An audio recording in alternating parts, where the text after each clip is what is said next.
These Ukrainian soldiers are scrambling to defend against advancing Russian forces near the eastern Donbas region. Over the past month, fighting has intensified near the front line as Russia tried to make gains before the one-year anniversary of the war. Ukrainian troops say they've been firing their artillery non-stop.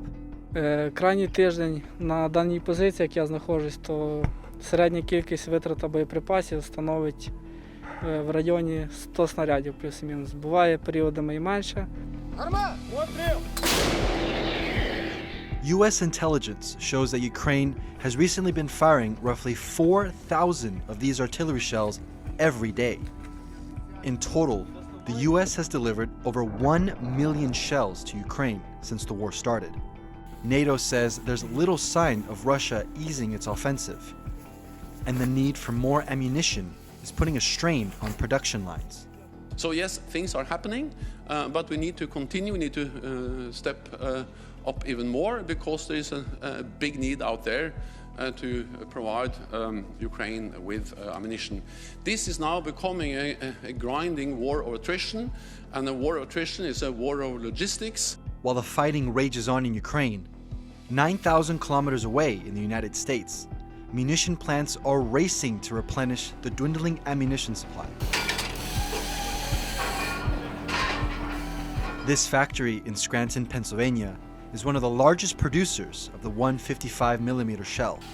Defense officials say the U.S. produces roughly 14,000 of them every month.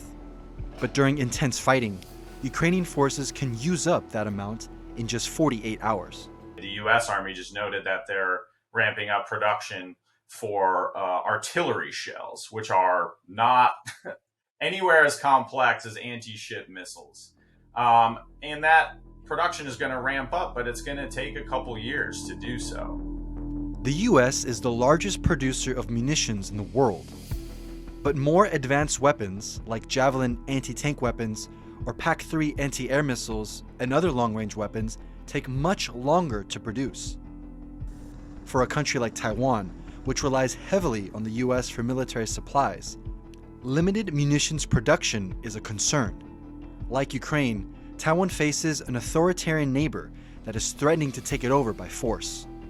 China claims Taiwan as its own, forcing the country to enhance its security. Experts say that for Taiwan, long-range anti-ship missiles would be the most important weapon to defend against a potential invasion. 非常非常的重要，台湾你就应该利用这个，就是台湾海峡这种地理条件，所以这个长程的这 anti-ship missile 就非常有战略意义。In a report from the Center for Strategic and International Studies, wargame experts say that if the U.S. were to come to Taiwan's aid in the event of an invasion, the Air Force's stockpile of these long-range weapons could be depleted in little more than a week. Defense experts in Taiwan say these projections could provide a valuable lesson for the country in terms of logistics, highlighting the importance of domestic arms production.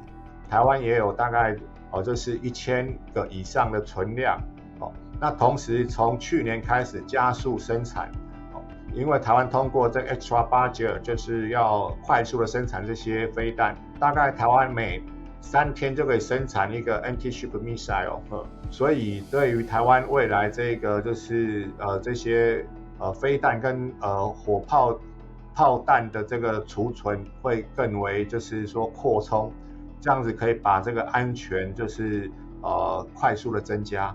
Ammunition shortages and difficulties in weapons logistics show how complex a conflict can be.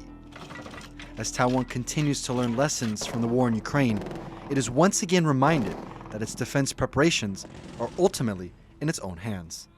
Patrick Chen and Jaime Ocon for TaiwanPlus.